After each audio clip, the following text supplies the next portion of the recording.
Desculpa. Deixa eu pegar aqui, a gente vai fazendo, eu já vou comentando com vocês, então. Tá tranquilo. Depois, se vocês tiverem dúvida, vocês me chamam aí. Ó, então nós temos um trecho da carta em que o Perovaz de Caminha fala assim, né, que a melhor coisa que nós podemos fazer nessa terra é salvar essa gente. O que é isso? Salvar essa gente da ignorância, né? Porque não conheciam a cultura europeia, não conheciam o Deus, o cristianismo. Então, era como se eles estivessem perdidos no mundo, não é? Então, a melhor coisa que se pode fazer será salvar essa gente. Está até lá no slide que eu montei para vocês, que eu vou deixar para vocês aqui hoje. Eu coloquei várias partes da carta, né?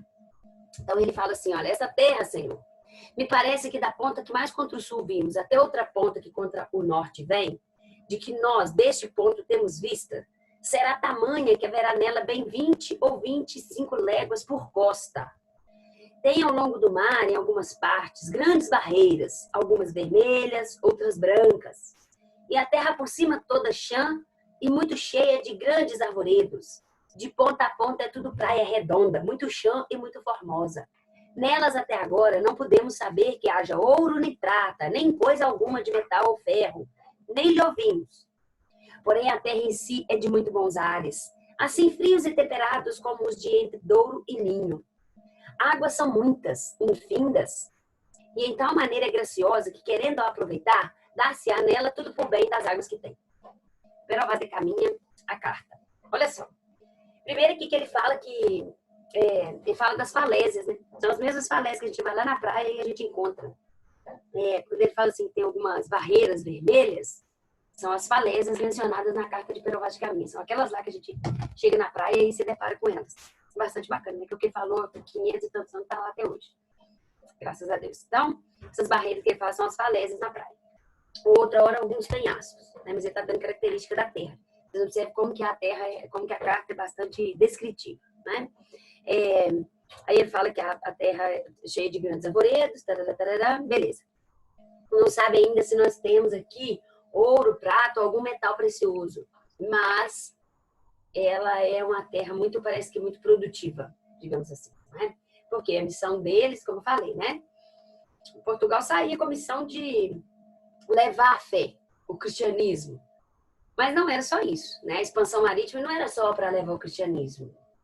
Era esse o pretexto, mas na verdade o que eles queriam era ampliar o Império Português, como o fizeram, certo? Então, por isso que ele fala de nenhum ouro, metal, pedra preciosa, nada que nós não vimos ainda não. Não é por quê? A intenção de explorar já, que a gente já é evidenciado aí, que a gente já pode perceber, ok? Olha, aí nós temos um outro texto do Murilo Mendes, deixa eu ver, do Murilo Mendes. Murilo Mendes é um escritor contemporâneo, certo? Aí ele fala aí, olha, carta de Perovaz. A terra é muito graciosa, tão fértil eu nunca vi. A gente vai passear, no chão espeta um caniço. No dia seguinte nascem bengala de castão de ouro. Tem goiabas, melancias, banana que nem chuchu. Quanto aos bichos, tem-nos muitos, de plumagens muito vistosas. Tem macaco até demais. Diamantes tem à vontade, esmeralda para os trouxas. Reforçai, senhor, a arca. Cruzados não faltarão. Vossa perna encanareis, salvo o devido respeito. Ficarei muito saudoso se for embora daqui.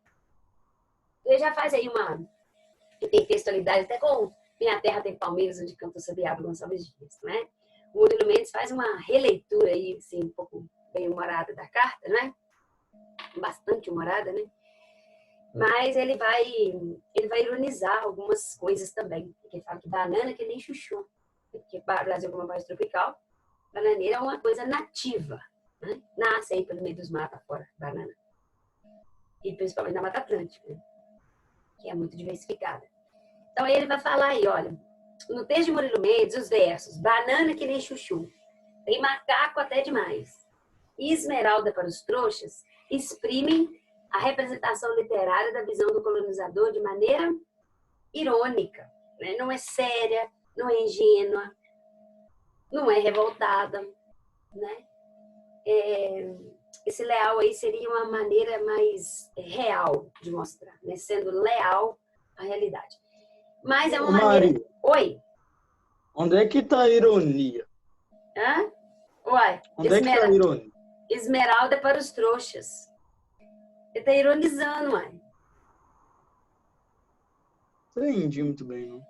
Não, não é no sentido de figura de linguagem irônica, que você fala o contrário do que você quer. É uma... É isso que eu tô pensando. Ah, porque você pensou na figura, tá certo? Não.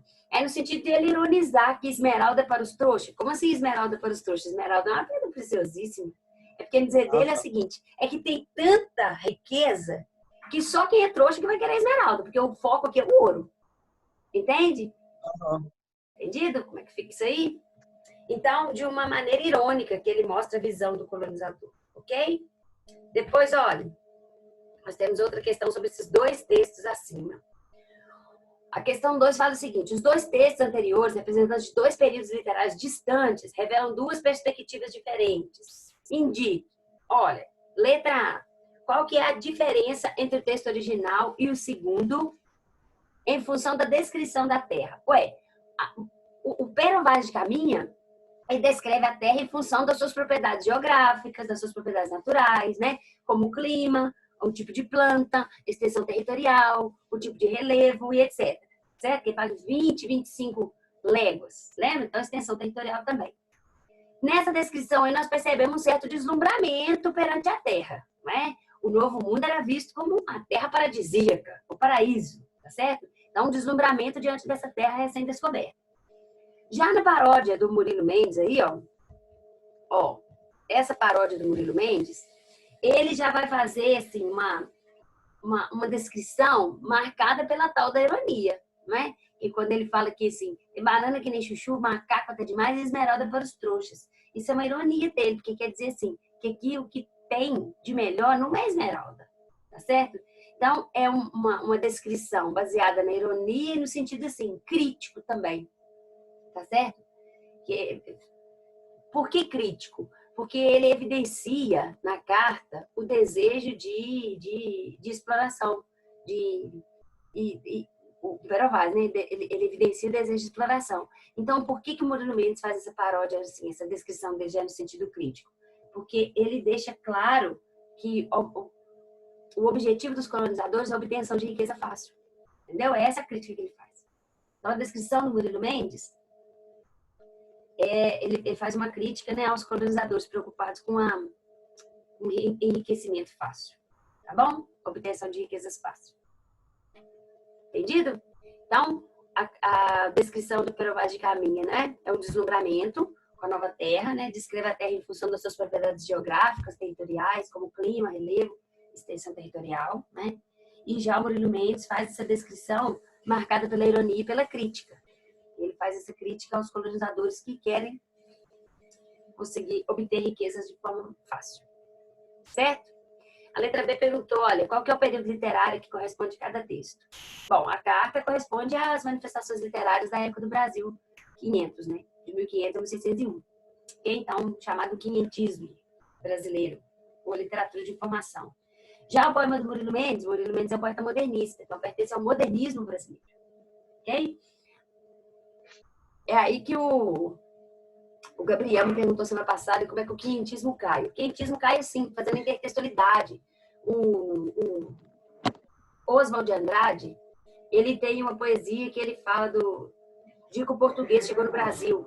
O português chegou no Brasil num dia de chuva, por isso que ele vestiu o índio. Se ele tivesse chegado aqui num dia de sol quente, o índio tinha despido o português. Então ele faz essa intertextualidade com a era de 1500, certo? Geralmente a gente tem muita questão que faz intertextualidade. Tem lá um excerto da carta e uma obra de arte, né, assim, do Portinari, que o Portinari foi quem pintou mais esse encontro entre portugueses e nativos, né, Portinari, Victor Meirelles. Então, aí tem lá a inquietação dos índios, ou é o deslumbramento dos índios. Aí você tem que conhecer a carta para você saber o que acontece ali, né, que você vê o que é. Eu me lembro que eu corrigi uma questão assim, do Enem, da apostila de vocês, fazendo esse contraponto aí entre uma parte da carta e uma obra do Portinari, lá na primeira série do ensino médio. Eu me lembro. Ok? Então é assim que cai. Depois, questão 3.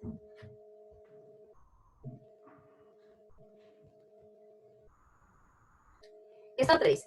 Queira, porém, Vossa Alteza, tomar minha ignorância por boa vontade, e creia que certamente nada porei aqui para embelezar nem para enfeiar, mais do que vi e me pareceu. Ah, gente, então, como eles tinham que fazer uma linguagem, tinha que ter uma carta que pintasse um retrato do Brasil, eles usavam, além de uma linguagem altamente descritiva, eles usavam comparações com lugares que o rei de Portugal já conhecia. Como ele fala ali, assim, que o clima é bom como entre Douro e Minho. Entre Douros e Minho. Lembra que ele falou lá em cima na carta?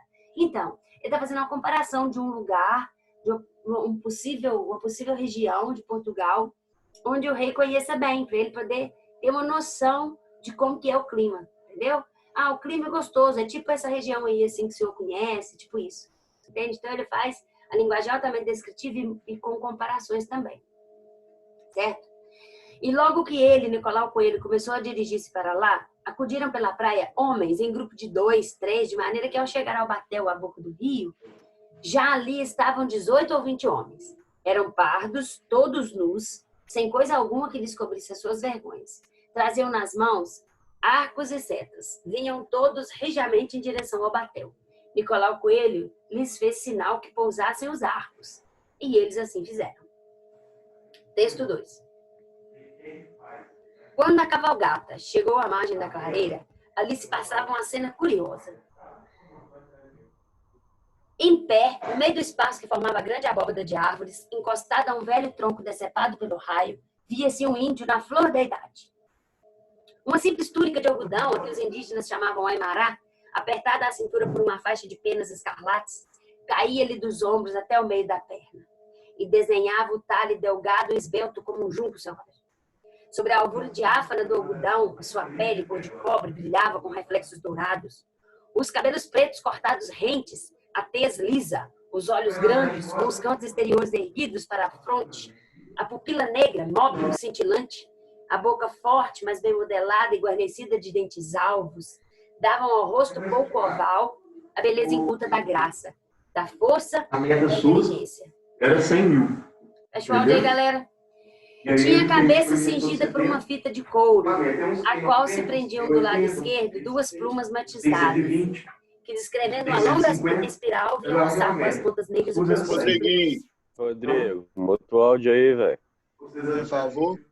Quem tá falando, gente? O Rodrigo.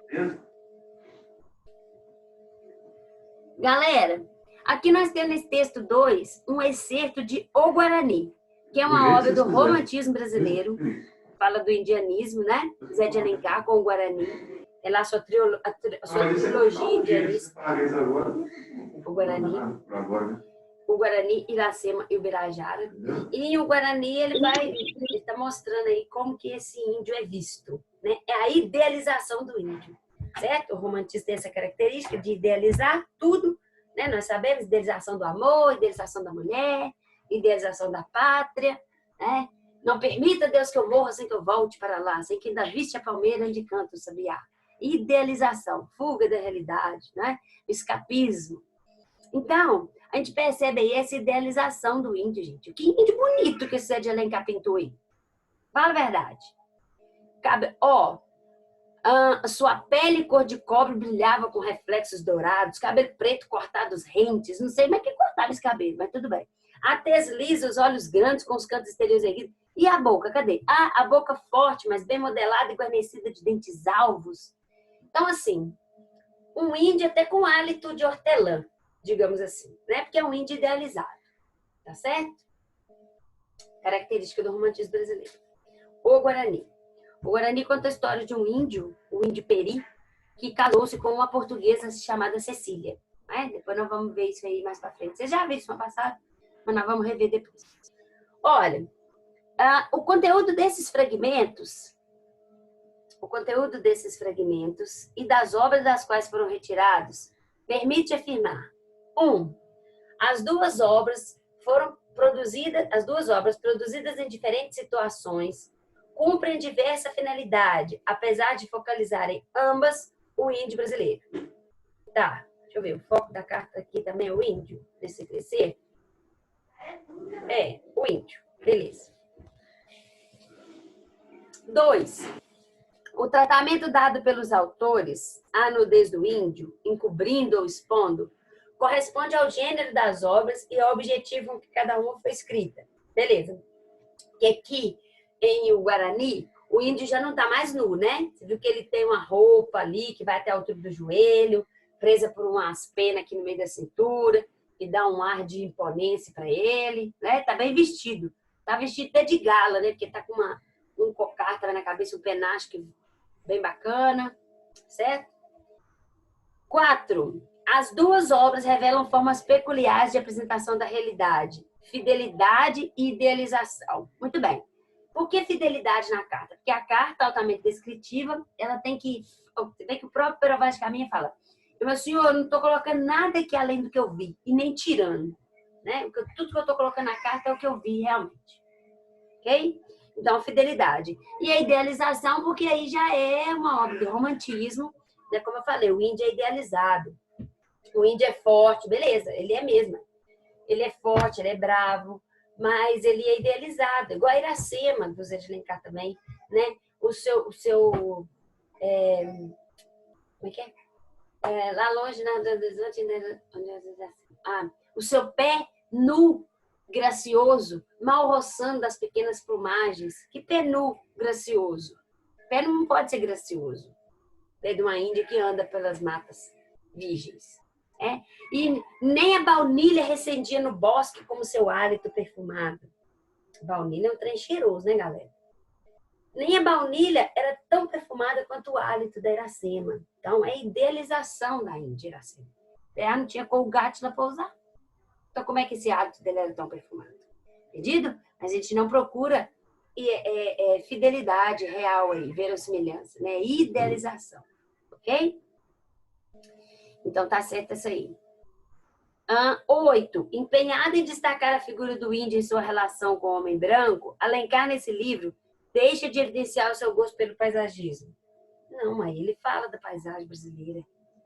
16. A carta de caminho ultrapassa o objetivo declarado de relatar apenas o que viu, pois o autor acrescenta a descrição do indígena e da terra sua opinião sobre a possibilidade de exploração de ouro e de cristianização. A carta ultrapassa o objetivo declarado de relatar apenas o que viu, pois o autor acrescenta a descrição do indígena e da terra descoberta sua opinião sobre a possibilidade de exploração do ouro e de cristianização.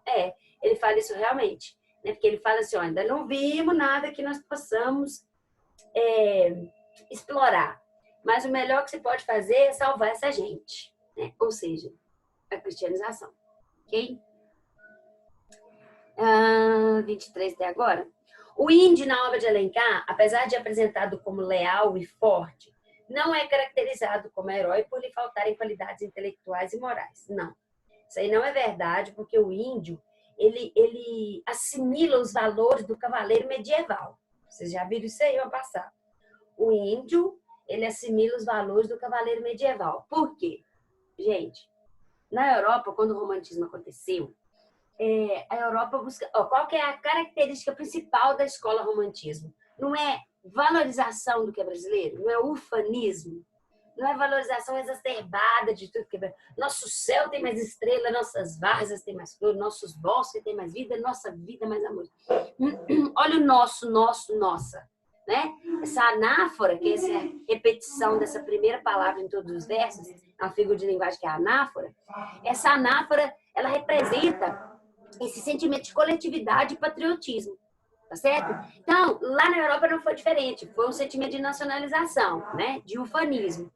Só que eles buscaram no seu passado um representante, uma figura mitológica para se tornar um símbolo da nação. O que eles tinham no passado lá? O cavaleiro medieval.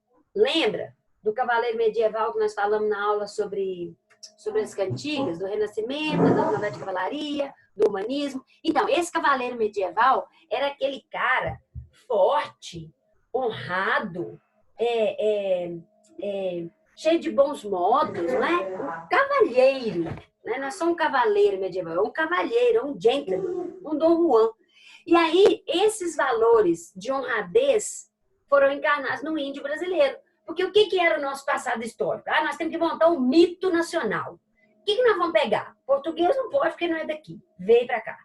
O negro também não pode, porque não é autóctone. Ele foi trazido para cá. E ainda por cima é escravo. Certo? Então não vale. O que nós temos? Nós temos o índio. O índio é nosso. Então o índio vai ser o símbolo. Entende? Então por isso que o índio é tão idealizado. Ele adquire, ele assimila todos os valores morais do cavaleiro medieval. Tanto que quando aquele carinha lá do Juca Pirama pede clemência ao Pitiguara, pelo amor de Deus, não me mata não, porque eu tenho um pai cego que precisa de mim. E vai embora, o pai dele, chega lá, o pai dele é cego, mas tem um faro aguçado. Fala assim, você deveria mais cruz credo onde você estava? E que cheiro é esse? Você estava participando de um ritual, você ia ser comido. Volta agora, você pediu clemência, não é possível. Não descende o covarde do forte. Ou seja, você é um covarde, você não é meu descendente. E o pai amaldiçoou a geração do menino inteira. Não é? Falta pouco jogar sal. Então, isso é a honradez que foi deixada para trás. Ele deixou de lado os valores de honra, uma conduta de honra. Quando ele pediu clemência, não pode pedir clemência, morre lutando, mas não pede clemência, certo? E ele pediu clemência em nome do pai, que só tinha ele. Maria, oi. Eu acho que você consegue mutar o microfone do Rodrigo aí. Nossa, gente, deixa eu ver. Será que eu consigo? Eu acho que você consegue. Rodrigo tá participando da aula, não. Ele só ligou esse trem aqui. Peraí que eu vou ter que interromper o compartilhamento aqui, então. O problema é que atrapalha mais vocês aí do que a mim. Eu mesmo quase não estou escutando nada. Ih, tô escutando é tudo. Pois é. Amém, Rodrigo. Rodrigo. É isso, conseguiu, Maria. Desativei. Cruz credo, você também vê tudo que a gente tá fazendo. Boa. Estão vendo que eu tô de pantufa ainda? Ó lá, gente. Vocês estão entendendo aí, galera, o que nós estamos explicando? Aham. É porque, como a gente, na terceira série, a gente só faz uma revisão, vocês já viram tudo, então eu posso fazer um flashback com o que vocês já viram, eu posso dar um salto na literatura, que vocês já viram tudo, até modernismo vocês já viram. Então, quando eu faço essa intertextualidade, eu vou relacionar escolas literárias, porque eu já sei que vocês já viram, né? Então, eu estou explicando aqui o romantismo, vocês já sabem, sei tudo. A gente só precisa rememorar, né? Então, é o que a gente já está fazendo, ok? Então, ele não lhe faltam qualidades intelectuais e morais. Ele tem muita intelectualidade. Por mais que ele esteja, né, no meio da mata, ele é um cara polido. Ele é um cara bem educado. E, outra coisa, ele é muito herói nesse livro aí, no Guarani. Ele fica de frente a frente, de cara a cara com um animal selvagem. Agora eu não me lembro se é uma onça ou um tigre. Eu sei que esse animal ia atacar Cecília, né, que é a portuguesa lá, filha do Dom Maris, que era apaixonado por ela. Ele ia atacar Cecília, esse animal, e ele encara o bicho, fica ali no olho a olho, e ele intimida o animal. Por quê? Porque é claro que ele tem experiência, né, gente? Claro, isso é igual esse povo que é domador de boi aí, né, que monta em boi. Ele tem experiência, ele sabe a hora de fazer qualquer coisa. Então, ele é pintado como herói. Até que, veja bem, ele é descrito como um herói que enfrenta um animal, um felino, né? E o felino fica ali parado, olhando para ele. A narração conta o seguinte: o felino fica ali parado, olhando para ele, depois baixa a guarda e vai embora. Ou seja, ele intimidou o animal, porque ele também se sente ali, ele está no seu habitat natural, o índio, né? Não é só o bicho que está no habitat natural, ele também está. Então, ele é tido como herói, sim. Essa aí está errada. A 32. 64. O dilúvio, além de ser um final grandioso para a obra de Alencar, representa um desfecho romântico para o problema das incompatibilidades sociais e culturais existentes entre Ceci e Peri. Ô, gente, isso mesmo. No final da obra aí, o Guarani, a gente tem um dilúvio, né? Tem uma chuva torrencial que cai, até porque essa chuva é necessária para poder apagar o fogo que os indígenas atearam fogo no castelo do Dom Maris, certo? E aí tem uma chuva torrencial, o rio Paquequé sobe o nível, assim, descomunalmente, acontece aquela enchente, igual nós tivemos aqui, e eles dois são os que sobram, certo? Por que essa enchente resolve o problema de incompatibilidade social e cultural? Por quê? Primeiro que ela é uma portuguesa, né, filha de um dom, ela é elite. branca. E ele é um índio, coitado, selvagem. Então, como é que nós vamos resolver esse problema de incompatibilidade? Mata todo mundo e sobra só nós dois, compreendeu? Então, o dilúvio serviu para isso. Sobraram só os dois. Tanto que faz uma analogia ao dilúvio bíblico, né? Que o Noé ficou para repovoar a terra. É o que acontece com a Cecília, portuguesa, e o índio Peri. Eles vão repovoar o Brasil. Como é que eles vão repovoar o Brasil? Então, já dá origem à miscigenação brasileira, que é o índio com o português. Ok? Então, isso é um mito da miscigenação brasileira. É um mito da criação do povo brasileiro. Certo? Então, olha, o dilúvio, além de ser um final grandioso, sabe por quê? O índio Peri, para eles não morrerem afogados, ele arranca uma palmeira no braço, né? Essa palmeira já deve que estava meio torta lá por causa dessa chuva toda, né? A raiz já não estava tão enraizada na terra, né? Ele arranca aquela palmeira no braço, tem braço forte, sobe naquela copa de palmeira, ele e a Cecília, e vão flutuando pelo horizonte. Entendido? Uma cena bastante assim, né? Inverossímil, mas é característica do romantismo. A gente não procura verossimilhança no romantismo. Romantismo, quais são as características dos romances românticos? Sempre há um problema, quase que intransponível, que é o caso de uma portuguesa apaixonada por um índio. E sempre há esse problema. Mas os amantes, eles sempre conseguem transpor esse problema e viver o grande amor no final. Né? Isso é característica. É peripécia sentimental. Sempre acontece uma coisa assim que resolveu o problema, é tipo uma mágica. Sabe? Essa peripécia sentimental é como se fosse uma mágica. E é o que aconteceu aí, é o dilúvio. Né? Porque a Cecília, ela era cortejada pelo Loredano, que trabalhava pro Dom Maris. Ela era cortejada pelo Loredano, o Álvaro. Na verdade, o Álvaro a amava de verdade. O Álvaro tinha, assim, um amor louco por ela, de verdade. Mas ele cuidava, ele protegia. Né? E tanto que quando ele viu que a Cecília amava o índio, ele continuou cuidando, protegendo, mas não fez nada para atrapalhar o romance dos dois. Porque ele a amava e queria ela feliz. Beleza, ele era do bem, ok? O vilão era o Loredano, porque o Loredano, ele era apaixonado, mas era um amor doentio. Tanto que tentou matar, foi ele que ateou fogo, junto com os indígenas, no castelo do Dom Maris. Entende? Então, ele tinha aquele amor doentio por ela. Então, são muitas as incompatibilidades, são muitos os problemas pelos quais eles tinham que passar.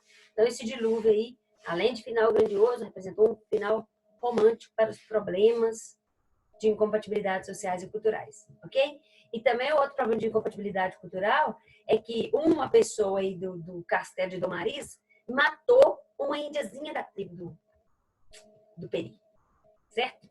Tava caçando lá, errou a flechada e matou a menina.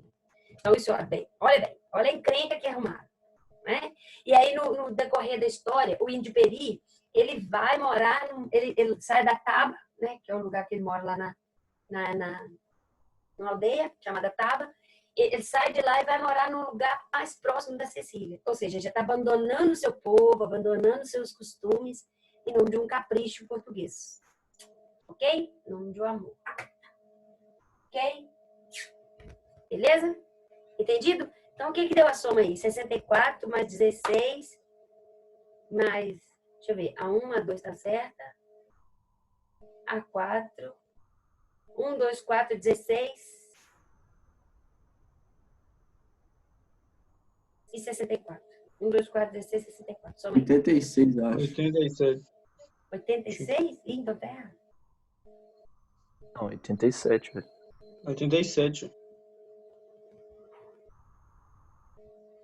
Não, tá errado, não tá certo. Tá quanto aí no gabarito? Não gosta desses trem de soma? Não sei. Eu só sei que essa tá errada porque ele não abandona o paisagismo, não. Ele não evidencia seu gosto do paisagismo na 8.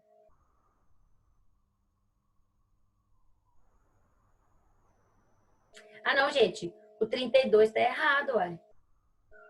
Mas a gente não somou ele, não. Somou não, né? Ah, então tá. Então é isso mesmo. Foi 64, 16, 4, 2, 1. Isso aí. Ó, questão 4. Os versos do texto. Eis os versos que outrora, ó Mãe Santíssima, te prometi em voto, vendo-me cercado de feroz inimigo, enquanto entre os tamoios conjurados, pobre refém, tratava suspiradas pazes, tua graça me acolheu em teu materno manto, e teu poder me protegeu intactos, corpo e alma. Padre José de Anchieta. Padre José de Anchieta tem até uma canjiquinha, um fubá, a marca de canjiquinha de fubá, que chama Anchieta. E aí tem aquele senhor na capa, vestido com aquela vestimenta de padre, né? Aquela batina. E ele tem uma espécie de um pau na mão em que ele escreve na areia. É porque ele fazia muito isso. Ele fica escrevendo na areia. Ok? Então vamos lá. Os versos de Anchieta. Revela a intenção pedagógica e moral de Anchieta ao tratar do seu desejo de conversão dos indígenas e religião católica? Não, eu não falo isso. Aí não. Estou falando desse verso. Desses versos. Documento cronista religioso debruçado sobre a terra e o nativo, desejando informar sobre a natureza e o homem brasileiro? Não era missão dos jesuítas. Informar era missão dos escrivãos que estavam nas naus. Ok? Os jesuítas vieram com a missão de catequizar os índios. Salvar os gentios. São um legado da era colonial brasileira em que se exprime a religiosidade do nativo da terra, recém-descoberta. Ele não é nativo. Tematiza uma paisagem social primitiva do colônia e demonstra a visão pragmática do jesuíta colonizador preocupado em dilatar a fé e o império. Não tematiza paisagem social. Expressa o sentimento religioso do apóstolo e deixa entrever uma específica experiência sua na paisagem americana. Ok? 5. Quando morre algum dos seus... peraí. O Padre Manuel da Nóbrega. Quando morre algum dos seus, põe-lhe sobre a sepultura pratos cheios de viandas e uma rede. Vianda é comidinha, certo? Muito bem lavada.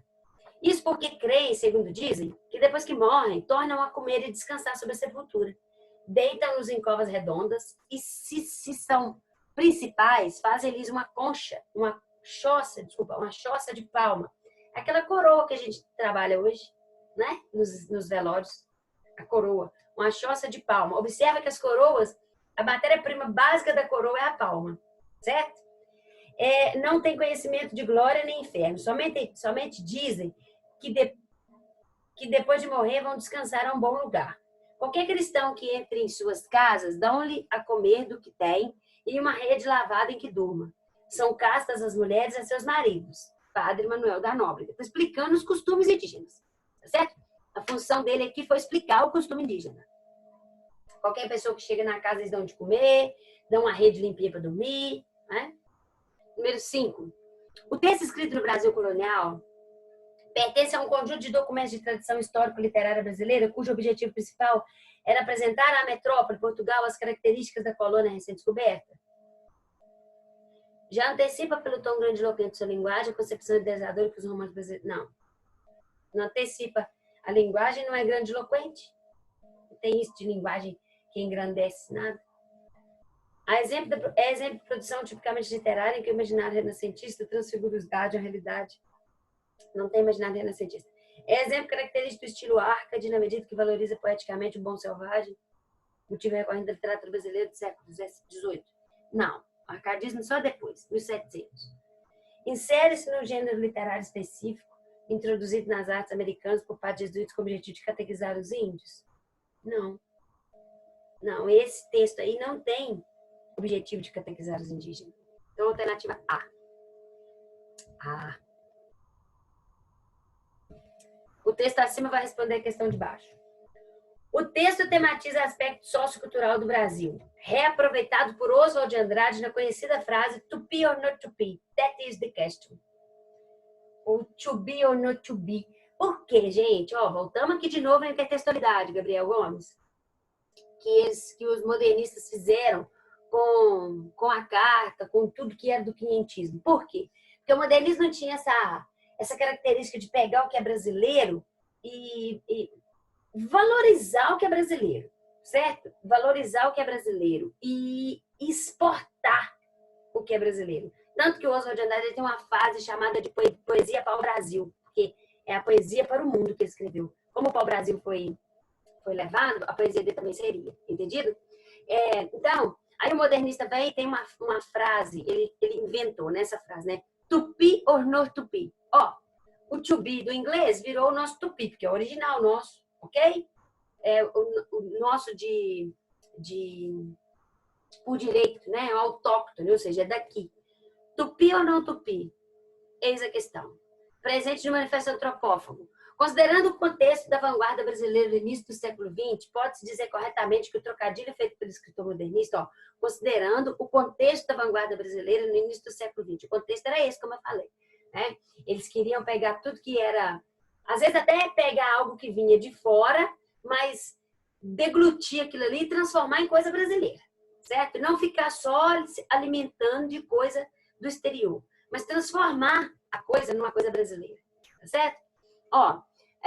Propõe sumariamente a substituição dos valores da cultura europeia por valores indígenas? Não. Não faz isso não. Letra B. Sintetiza de modo irreverente uma questão